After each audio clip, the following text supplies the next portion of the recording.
And I've come back to basics in as much that I'm now going to try and sort out the problems I've got with this old chiming, striking, Smiths style Enfield clock.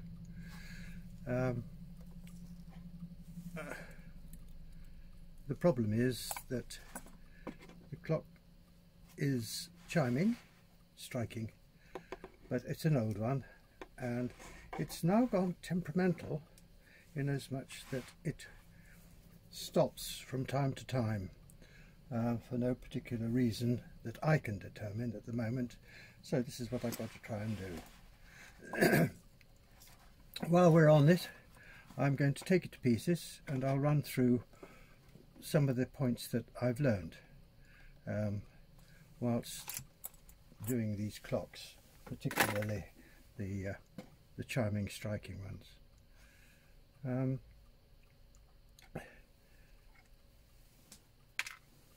Most of this is probably old hat to some of you, but some of you may not be aware of it. Just before we let down the springs, if you find that the clock is not lifting properly, you can see it lifting now when it's striking, when it's chiming, which is quite, quite easy to happen. It's probably because this little spring section down here has been put in upside down. If it's concave, then the hammers fall too far down. If it's convex, so that the springs are up, as you see this, they're all striking happily. I put a new spring in here, so there's plenty of power and it's working very well. But just to recap, it's this spring here at the bottom, which you can see there. If it's the wrong way round, which is easy to do, then it's concave. In other words, the spring is not holding the hammer up. If it's convex, then the spring is holding the hammer up and the hammers don't have so far to lift. Otherwise they flop down and the clock gets out of breath. Before I go any further,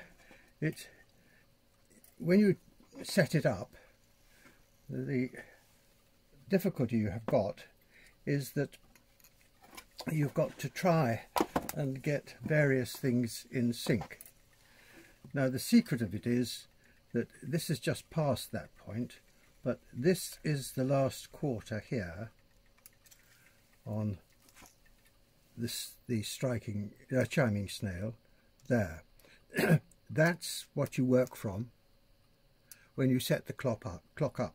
Not these, but that one, because that is the one where everything is geared up to strike as well. And when it's in that one, you've got two wheels in here, which I will show you, which are caught with a hook on this detent here, and when it raises its over this section here, which is a long run, not only does it chime for a long time, because this governs the time that it chimes, but it also lifts it a little bit extra because this point here is higher than that point there, and that releases the detent for the strike. But at the same time, not only have you got to get that into this catch here, this pin here, you've also got to make sure that the strike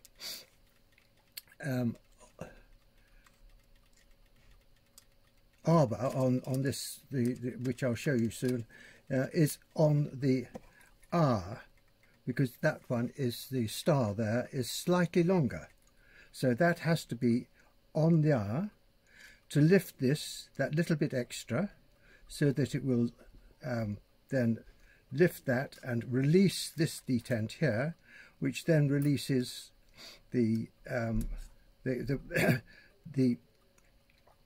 warning pin for the striking. And when you do that, you want to be able to make sure that this hand here, the minute hand, is in sync with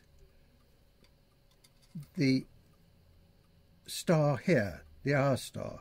And it's not when that is at right angles, it's when that star there is rotating so that this lifting section here, it just drops, and when it goes round there, now that dropped because this was on half an hour, and when it comes round to quarter of an hour, it lifts it and it drops again on the quarter.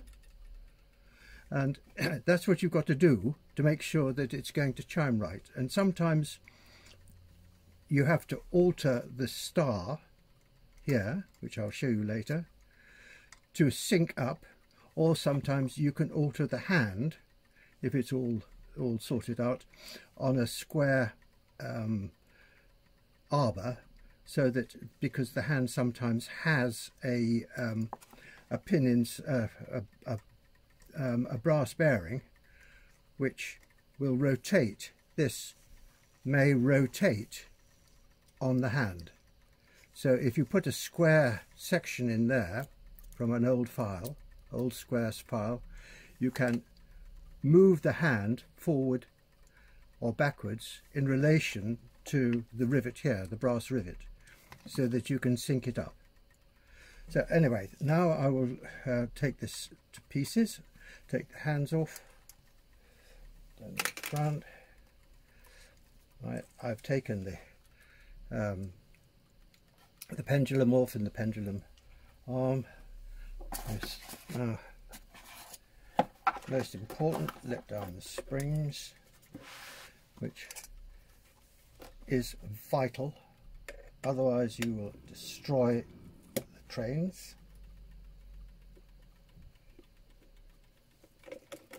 That one, that's the strike, this is the time. You see there's plenty of woof there, but I'm not sure why that's not working, and I hope I can solve it. I may not be able to.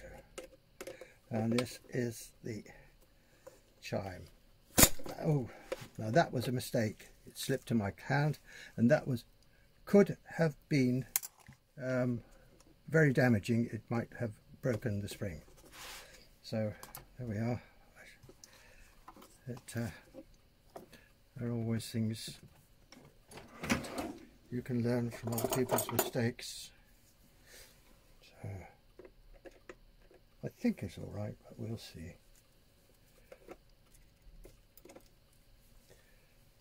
Chime.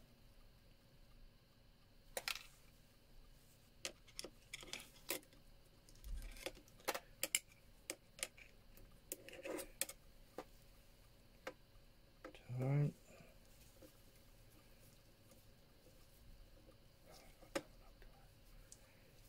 And you want this.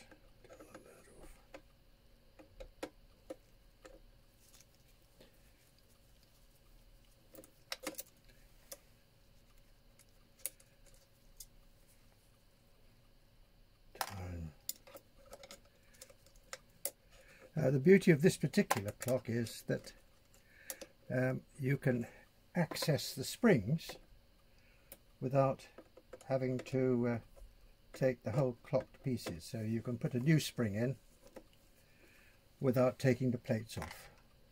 And that is frequently the case. They make a cut in the plates, which you can slip out the spring with the arbor, but here the arbor comes out. So that's chime, that's time, that's strike. Where did I put strike? I put that in there. Wrong. So, and you can slip these out, as you can see there. Now that's chime barrel, that's the time. And we've got the strike. Now I want to take the front section off, and that is take the rack off. And this is another point here, is that you want to get this sorted out when you're assembling it, and you want to make sure that the snail, which is this central thing here, this one here, the snail is in sync with the star in the center, and also with front goes in there. And I'll try and explain that here. So when this is in line there,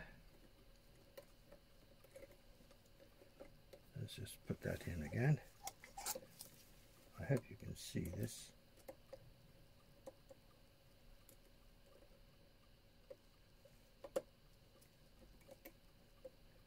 This is vital. It's a bit fiddly to do, and it's even worse when you're putting it together.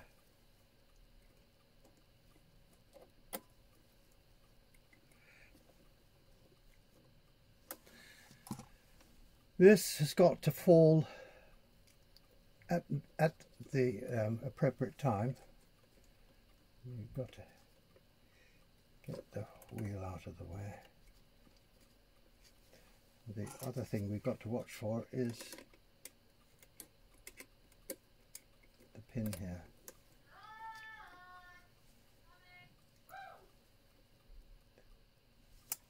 I'll come back. That's lunch.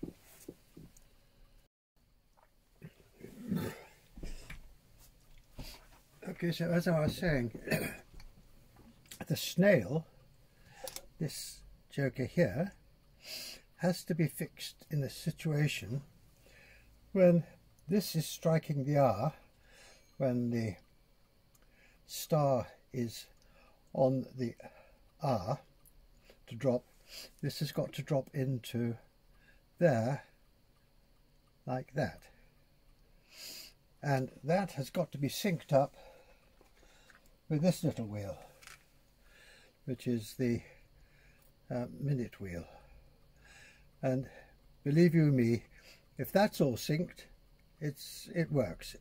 If it isn't synced, then you'll find that this will go around there, and so when it's midday or midnight, it hits there and it's only striking one, or it'll strike out of sequence. So you've got to get that, and it can be quite tricky because this little joker here has a mind of its own when you're trying to get it in and out. And the other problem here is that when the rack, this here, you've got to get it settled so that when it's on the R, you recall all this lot here, this, right, has got to be such that this will drop down and lock into the top of the rack pin here, not the rack pin, the pin here, to stop it turning. And at the same time, this will be in a situation where when it starts to revolve, this will pick up on each of those tooths like that. So you've got to make sure that this wheel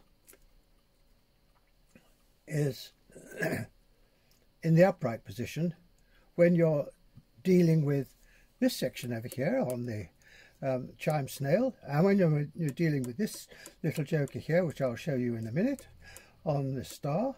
That's got to be in the right position, and at the same time you've got to get this pin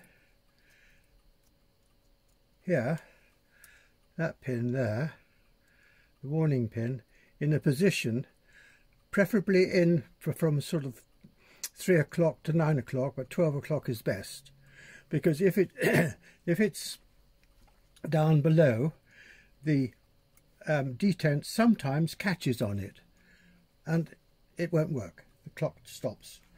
And the final thing is, of course, you've got to make sure that this hammer pin here, that section there, this little joker here, is midway between the stars on the hammer cog here, because if it's sitting on it, then it won't have the impetus to be able to strike properly. So you want to be able to get it in the middle of the star when it's at rest, so that when it comes to strike, it's got some start, a dead start, when it can pick up speed, and then it'll lift the hammer. So that now is the perfect position there. But if it's like that when it's at rest, and it's not doing that now because it's got, then it hasn't got the impulsion to be able to pick that up and strike these hammers. So it's got to have the go. Right, so I'm going to finish taking this to pieces, then I will show you what I mean as we progress. Right, so then I've got to try and find out why the clock is stopping. And front.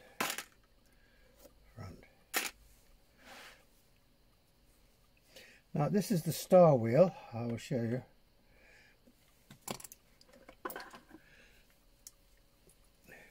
This is the star wheel here, so that when you turn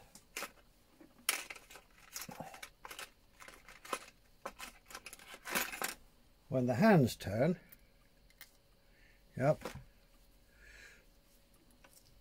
this joker here lifts this, and that either releases this so that the chime will work, and at the appropriate time it releases the pin inside here for the warning pin to go round. And this is the, I've marked it black, that's the important one at 1/4 to, so that when it comes round, you can see it'll lift, and it lifts it higher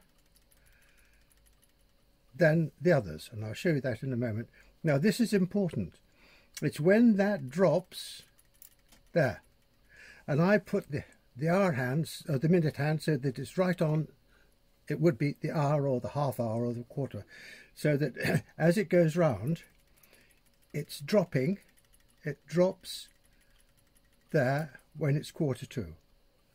And this is going to drop if I get this round the right way, on the half past, and there it is again. And so this, what you've got to do when you sync this baby up with that one there, which is the 1/4 to, and that will be at the hour, where it'll fall in at the hour. And this one, this star here, which is bigger, just slightly bigger than the others, the other three are slightly smaller, that lifts this higher, and that then triggers the strike, and so that it's getting in sync. So it's quite a complicated system. You can see as I come round here, that will drop, and all this drops, and when that drops, that releases the strike, and the chime, and the chime will go, and then as the chime goes through, this will have already dropped, and that comes a bit later. Okay, so that's how that lot goes, if you can understand it. It is a bit complicated, right, but it might help if you refer to this when you're front. Should be in there. All right. So I'm going to take these out.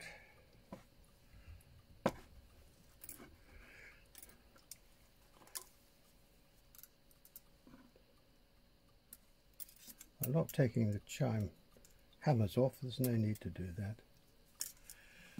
That comes out, then this comes out.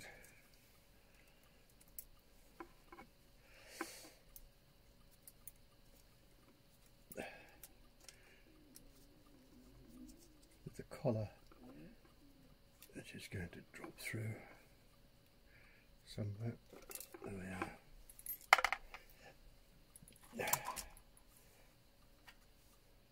Back on there.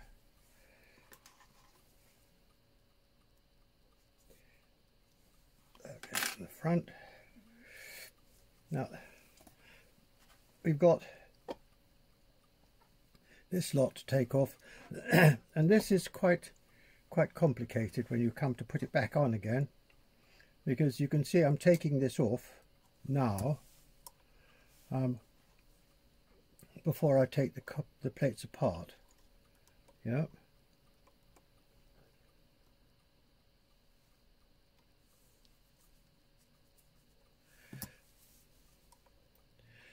And the issue here is, when you put this back on again, that's not right, it goes in the front.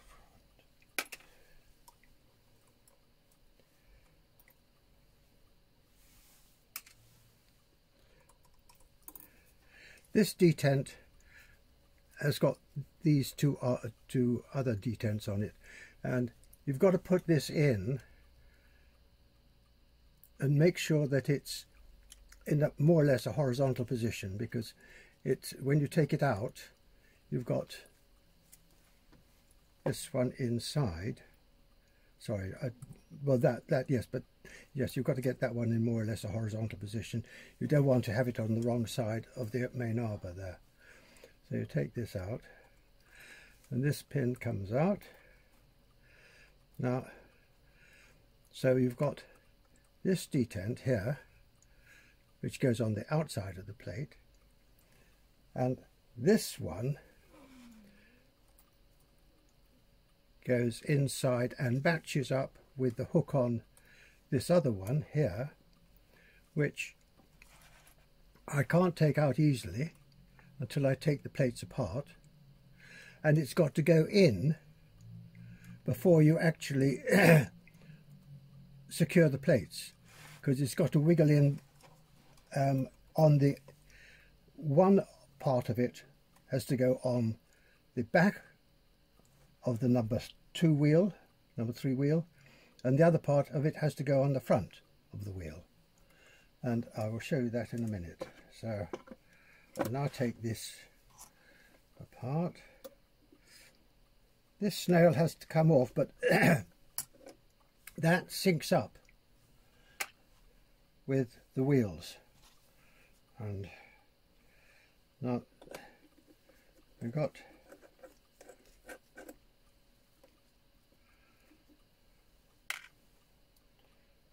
I dare say other people will do things differently. As mark you, it is quite complicated, but it might help you if you refer this back to this when you are taking this wretched thing to pieces, because it is quite thick. Now this star has to come off. Now you can see what I've done. I've actually put a little punch mark here, there, I hope you can see that, a punch mark there when that is in the right place to get the lever to drop. And that gives you an idea when you're replacing this after you've taken it to pieces and you have to rebuild it. And it is quite a nightmare. Right, so now this has to come off, and I use one of these on it. Now I had a problem with this before, because the main arbor isn't necessarily the same diameter all the way round, and this has to fit onto the bottom of this against the plate, just or very close to the plate, on a friction fit. So when you push it down, the arbor is usually just a little fatter as down here, and in doing that, sometimes if it's been off a couple of times, this the hole here is not tight enough to grip the arbor. And so what I had to do was to use an anvil and close that with some what do you call them, staking, with a staking tool. Close that a little, and I just took the bare minimum off this arbor, just so that it would allow this to slide down without the star to slide down without opening the hole too much. Now this is where we have got things. I'm not going to take, I'm not taking this off, simply because that is not relevant to my problem, and I'm not cleaning that either. Now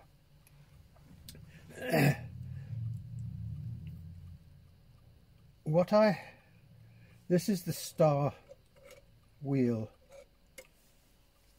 that has to sync up with the hammers, and you want to get the hammer lever in a situation so that it's between these stars here, so that as it turns it lifts it, and it isn't on the hammer is not resting on the bottom, because then it finds it difficult. It wants a little bit of impulsion to be able to get it round.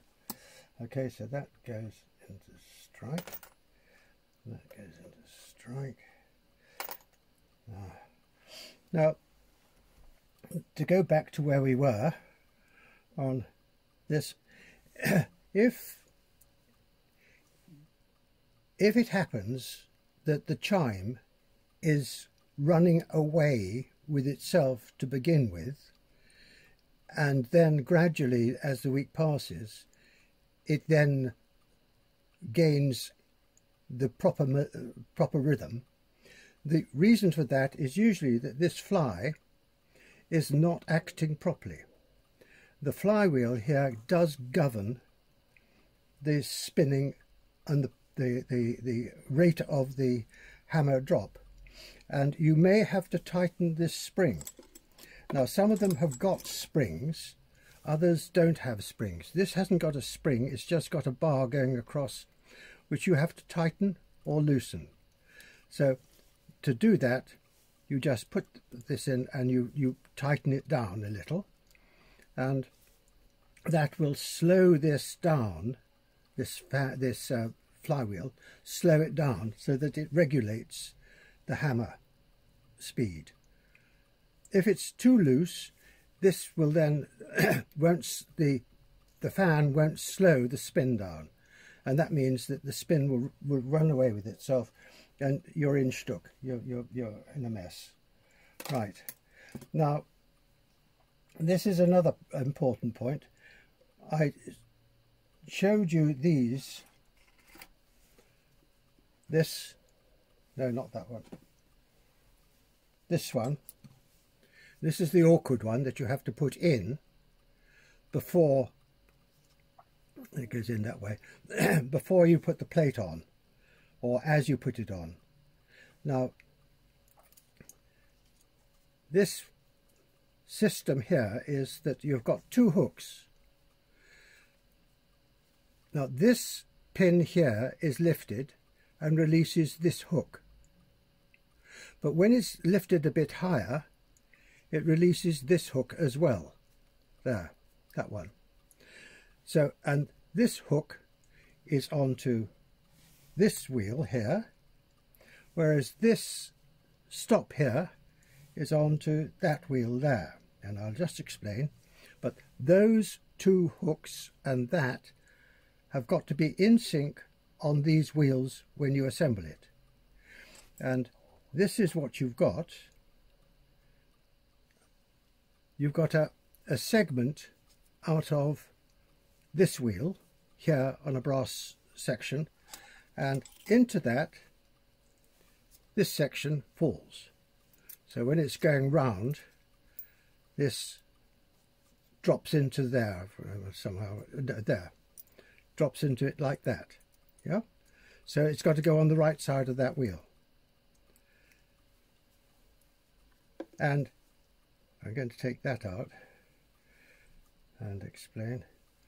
And this wheel here has to be synchronized with this one, which I've just shown you, with the sector on it.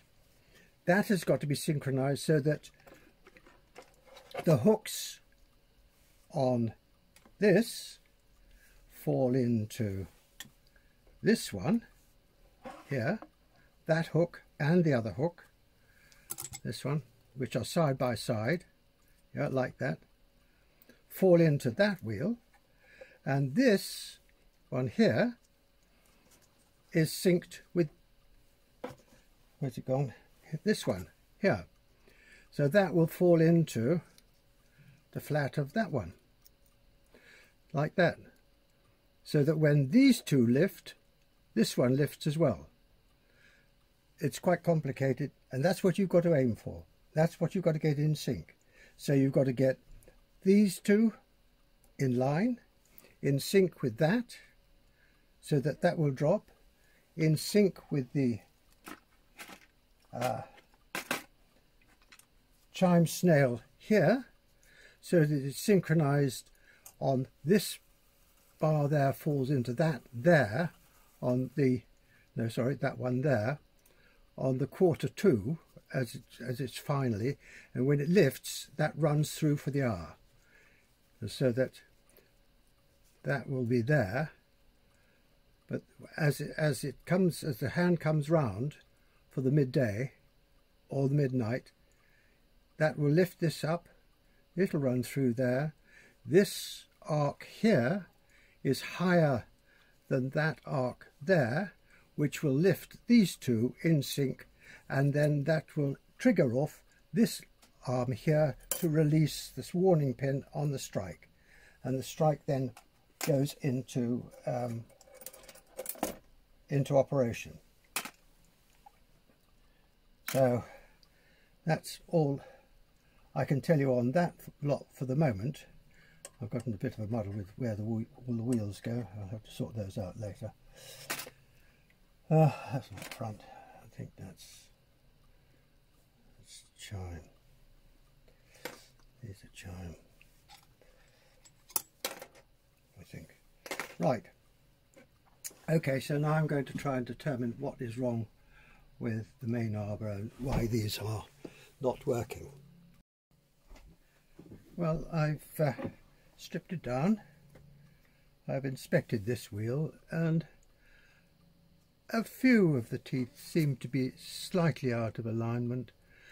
I just prized them back with a screwdriver. There was nothing of any consequence there. It just, probably my eye cheating on me. What I have done is to release the screw, the spring on this.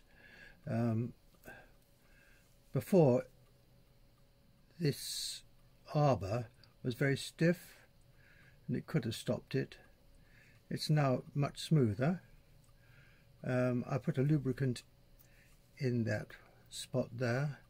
On most of these arbors there is a washer between the wheel and the arbor, but there isn't one here, and I can't get this off because this, I think, is sealed on in manufacture, so it wasn't intended to have a washer between those two. On many other ones, and I have been advised that there should be a washer there, and that might be the reason.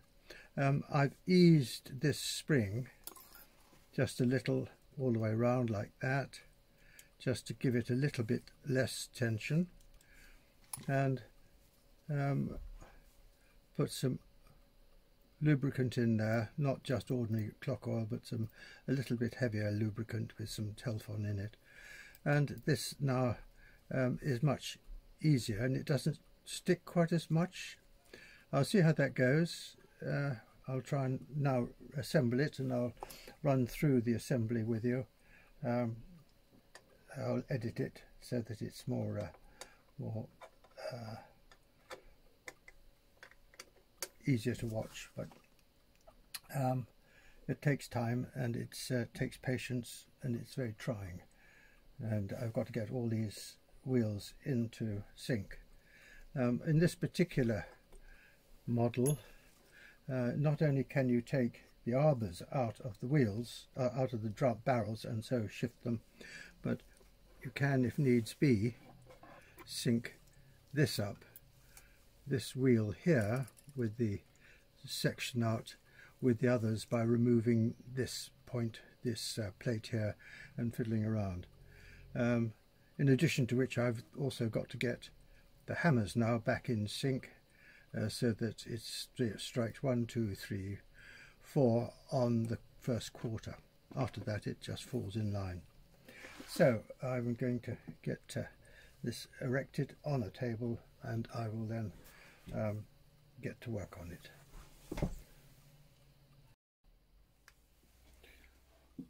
Right, now we are approaching putting it together. Now, I mentioned to you the fact that there were two solid rings, solid channels, which had to respond to this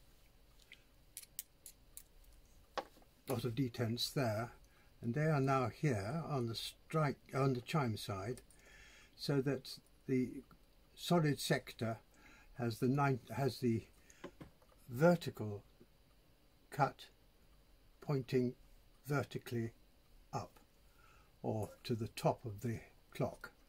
So there's that one, and then there's one in here. Now they're both in sync as I do this, right? So that's one problem solved, and that means that the pin, the warning pin on the wheel here, is also at the top. Then we come round to the other section, which is the strike, and the strike has got, I've already got the pin here, I forgot what it's called now, on the vertical section, because once again the detent has to fall into the vertical notch on that detent there, and the warning pin on this wheel has to be at 90 degrees at the top, and I want to make sure that the hammer is in the middle of the two the points of the wheel. Now this hammer, you can't really do that. You may have to take it to pieces afterwards, because when you adjust it for striking, it invariably isn't where you want it to be, and the result of that is that you may then have to remove this section to get the pin here up vertically, so that when it swings round onto the rack, it will pull it through. So that's how I'm going to try and go ahead now. I've got to put in this detent here with the lower sections, this one in afterwards, and this one in between this wheel here, number 3 on the chime side. That's got to go in with the hook uppermost for the strike, with this hook down onto the sector of the solid detent on the number 3 wheel, and it has to go one side. This has to go on top of the wheel, and this hook has to go underneath the wheel. So you've got to put this in before you secure the top section, and this has then got to be in its position as well, so that you've got to put this in and this in at the same time, and it's all a bit tricky. This pin here has to come up through there to lift this section here when the raising section round on the hour hand pushes it up. So I'll see how I get on, and I've tried to explain what you've got to do to get it all in sync. The sections on the chiming arbors with the solid brass cutouts have to be vertical so that they will fall into this hook here on the one side and that detent on the other one, so that they're both in sync on the hour, and that has to be adjusted on the snail. I'll come back and see how it goes. Now I've been able to do most of this. I've got this long detent in underneath, and that runs on top of this wheel here with the section underneath it and the pin, and this has got a pin stop on it, and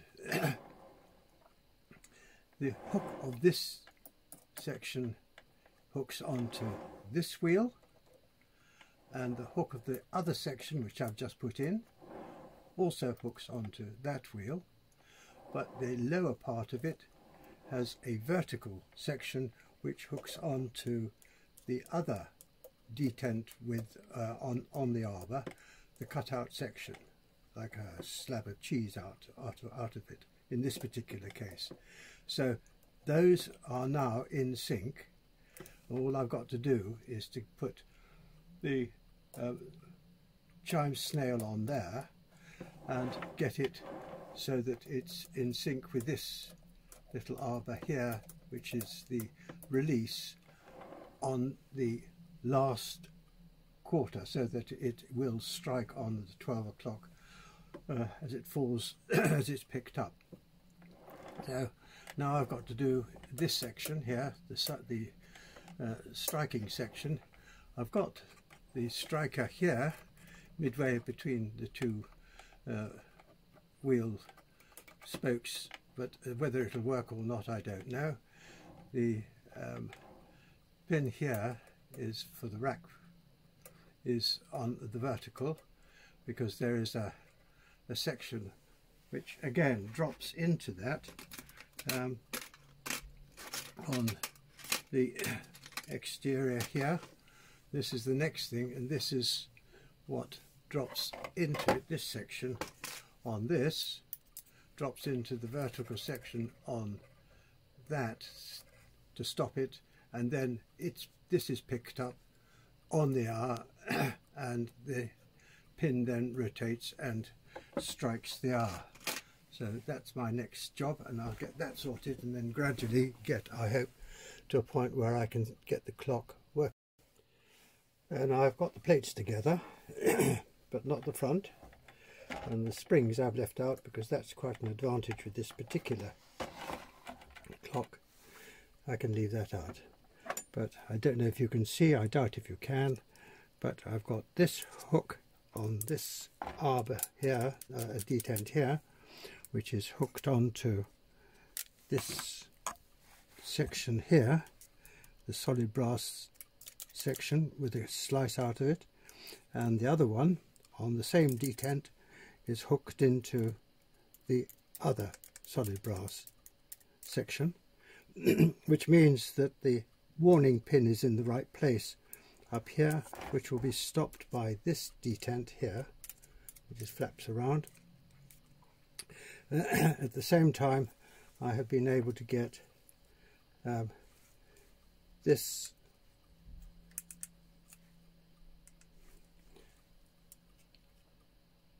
for the strike. This section here it will be vertical, and the warning pin is in a position which can be there, which is also pretty well vertical too, and the hammer here lever is midway between the two spikes of the wheel there. So we're in a position where there will be some minor adjustments, but at least I can now look at that. I can put the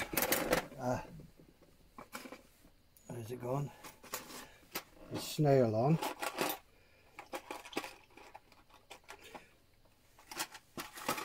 Here.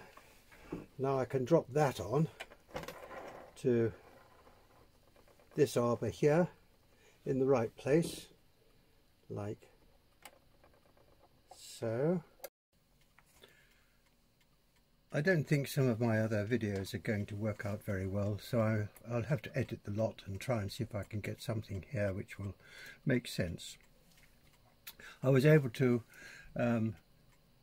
relax a little on the bottom spring of the main arbor against the third wheel, the time wheel, which means that it will slip when it needs to without dragging the whole train round. And that was quite a success. I'm so glad I managed to find out what it was. So I did try and show you that on a previous video, and it did work. It was successful, and now the clock is working quite well. We're now in the just after the 12 o'clock or the early strike, and this is the system where that's got a very small run, that's got a longer run, this has got a longer run, and that's got the long run, and it's that determines the length of the chime sequence. So I put that round 1/4 past, and that's lifted up, and it'll fall into the slot on the back of those detents with the cut out slices like cheese, which look a bit like this.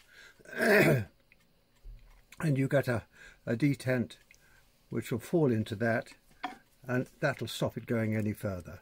So that will revolve once for one chime, it'll revolve twice for 2 chimes, it'll revolve 3 times for 3 chimes, and it'll revolve 4 times depending on how much this is lifted up.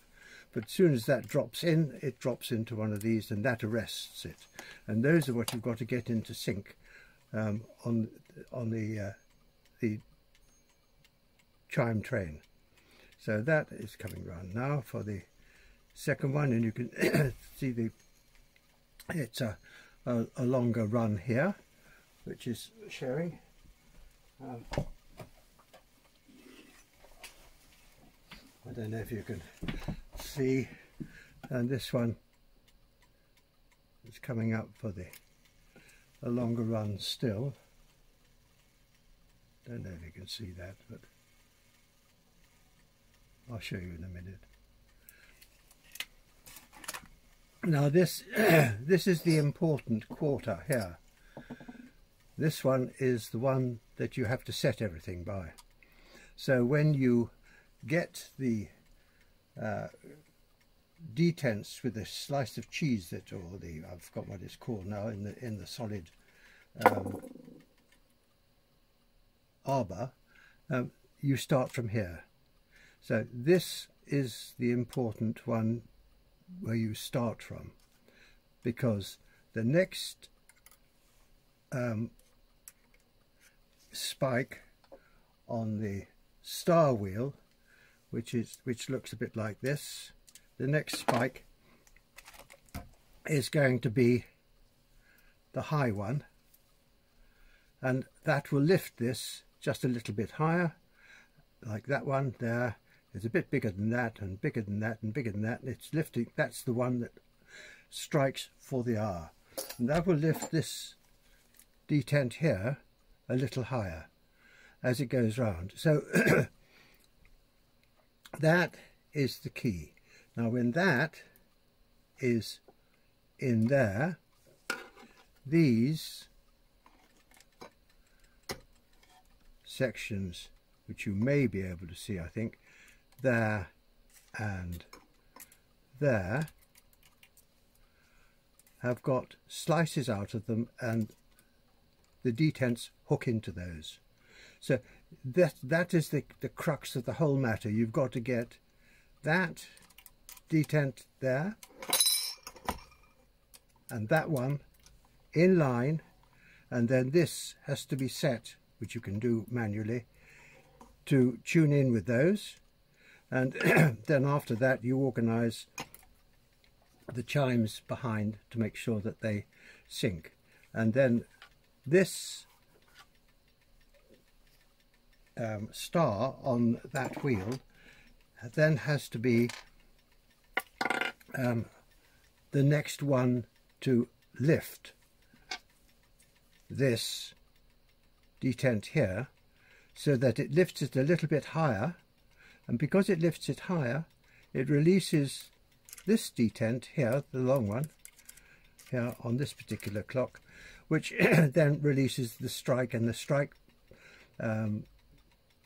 warning pin is released, and then the strike will come in as this section here falls down, is released by this lever here, this detent, which lifts at the same time. So we'll just show you that running through, right? So this is now running through on a long run. So the chime behind is on the long chime running. I don't know if I can show you that, but if you can see it,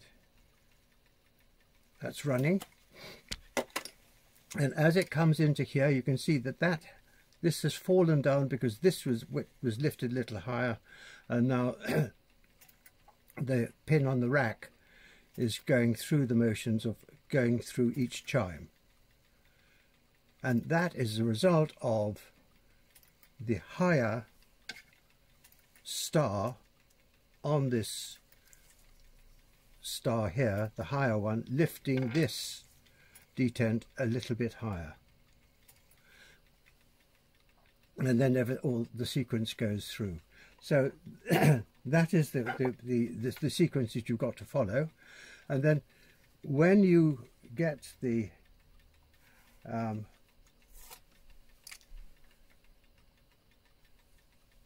next chime, which is this one here, it has to be in sequence, and you can see that coming here.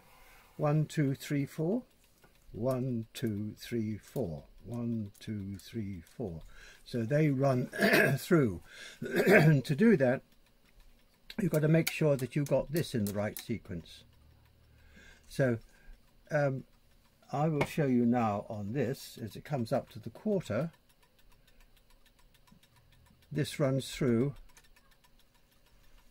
1 2 3 4. And you've got to be able to, that'll stop now because it's fallen into that little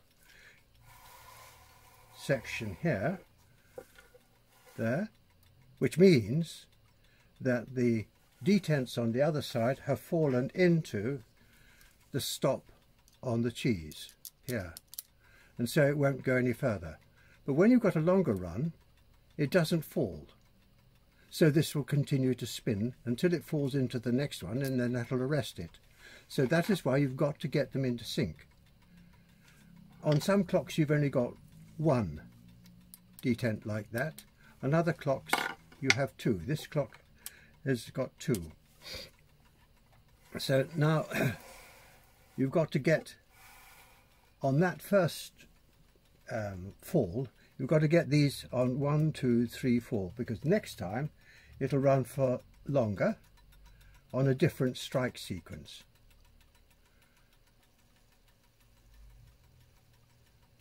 So this is a different strike sequence, but because it's got further to run on this, there it had two strike sequences. Now we'll have 3 strike sequences. That's lifted, and that will continue to go round until the detents that we've seen before fall into the sections which will arrest it and stop it from striking. So that's why you've got to get them lined up in sequence. On some clocks, this one is a particularly tricky one, you don't have to have them in the same you don't have two detents falling in line, but this one's got two. Now we come through to the next one here, which is the key. You set this clock and other similar clocks up when this detent is just about to fall into there. That's where it is. That's the way. So that detent goes into there, the quarter before the long strike. So when it comes up to the hour, this is the long strike. And this little section here is slightly higher, which lifts this further. As you'll see now, it'll lift it higher. And that lifts this detent at the back, which will release the warning pin and set the strike in motion by dropping this so that the tail here, the rack tail, drops onto the segment as it's just done, which indicates how many teeth have got to be lifted by the pin here. And so it runs through. It's really rather beautiful actually. It's quite simple and it's nice. It's called clockwork. I think that's the whole point about this thing, it's clockwork. And so you can see it going through. Now, if the pin here is not in the right position, then it jams. And sometimes you have to take this section here, this little joker off here, to allow, on some clocks, the strike star sufficient space to be able to gain momentum and to strike. So I had to do that on this, but you've got to have this pin, that one, so that it's more or less in its vertical position, but this detent here has to drop into its little slice on this one here. You can see there's a slice out and it drops into a stop, which is like that. And then as this goes round, that lifts that and this pin then engages. If this is in the wrong place, if that pin is in the wrong place, it jams into the rack and it won't work. And that can sometimes happen when you replace it into the clock case, which is unfortunate. It shouldn't, but sometimes it does. The other thing that sometimes happens when you replace it is that this will go back up there, the pin will drop down, and this won't fall as it should do in the clock. And so you have to take the clock out and just adjust that. So that is that sequence. Now, to get the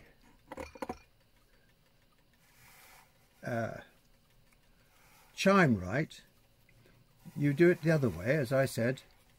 You do it here with the short chime. There, that's only going to have one rotation there, because that's a little tiny one. And this is where you start to get the sequence of these hammers correctly in tune. And what you have to do is to loosen this cog here. On this particular model, I can take that screw out and lift this wheel away, and that will allow me to run through. I can't do it now, and I don't particularly want to upset it, but that will allow me to run through the sequence by turning this for the full sequence of an hour. So these will pop up and down, and when you see the sequence of this 1, 2, 3, 4 running, then you know that that has then got to engage into the big wheel here when this pin is in that position, so that when this runs, it will run in sequence. Now I put a little mark here on that, there, and I know that when that is apparent and it appears, then the next sequence will be this 1, 2, 3, 4. But I've got to get it right, and I've got to have enough time for this to be able to drop in sequence. And if this is slightly out, this might lift a bit, or if it's not in sequence, then you'll find that after a run, one of these hammers will be up like that, which indicates that this is not quite in line as it should be. And the best thing to do is to try and get it back to this beginning, so that you're doing it on this quarter here, and get this sequence running on there, and you can then tighten up that nut and it'll run properly. And I'll show you that. I hope it'll work. I'll show you that now. Now we're dropping this down to 1/4 the hour.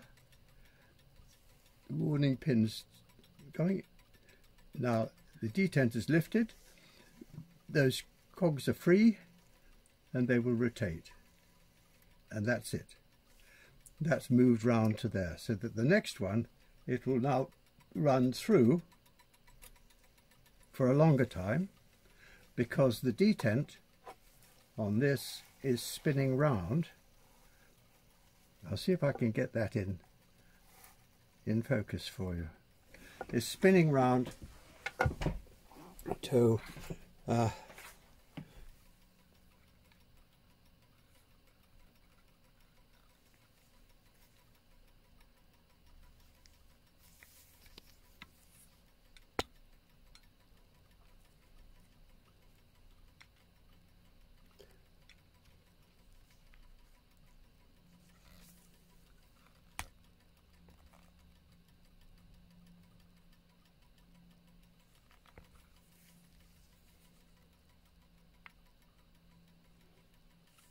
right. Now let's see if that'll work. Now you want to look behind the wheel here, the fly here, and I'm not sure you can you see that? You can see the hooks, the two hooks there, and now you can see here that section's coming up, and those hooks will grip that in a moment. Coming up now, I think. There, they've dropped. Now they've dropped, those two hooks have dropped, and they're now into the section that's been cut out in that detent, and that is in tune with this little Charlie here, which has dropped. So they're in sync. That drops, they drop, and this helps to stop it. So I think I've more or less covered everything on that. It is quite complicated, and each one of these clocks do vary, but the principle is the same, and that's more or less what you've got to do one way or another. In this one, in this clock, you've got two of those detents, two hooks, one here and the other one is down here. There. So we've got one there and one up here behind the wheel, behind the fly, and they act in harmony, and that's quite complicated. If they're not in line, then in this particular case I've got a panel at the back here, this one, this panel, which you can take out and adjust the wheel. And that's quite complicated because you've got to make sure that the bottom wheel here doesn't move, because you want that hooked into the detent stop, which I've illustrated before, which is down here. That detent stop that's got to be hooked in there, and then you adjust this wheel here by pulling it out and fiddling around with it, so that it will then have the hooks falling into the recesses, which are like that, and they'll hook onto those. One way to try and help you to stop everything moving is to get a paper clip, yep, like this, and put that on here. Now that will arrest the flywheel, and maybe another paper clip down here,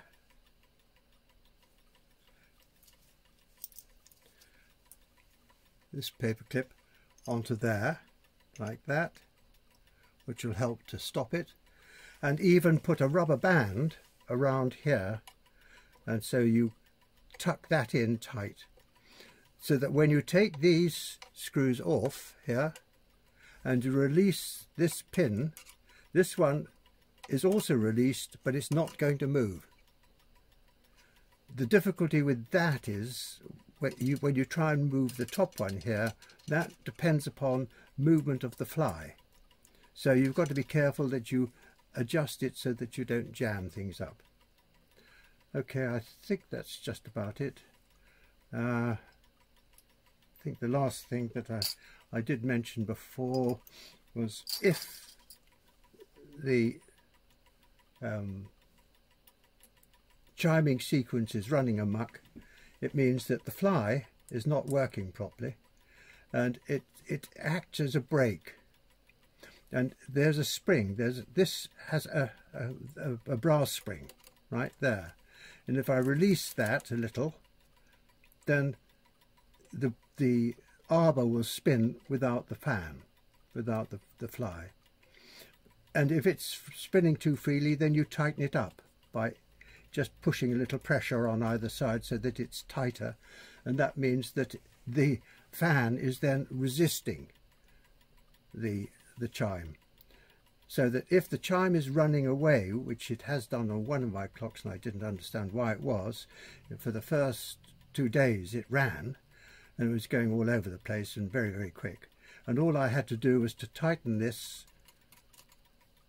bar going across there. There wasn't a spring, but just tighten that bar, and that did the trick. So that was fine.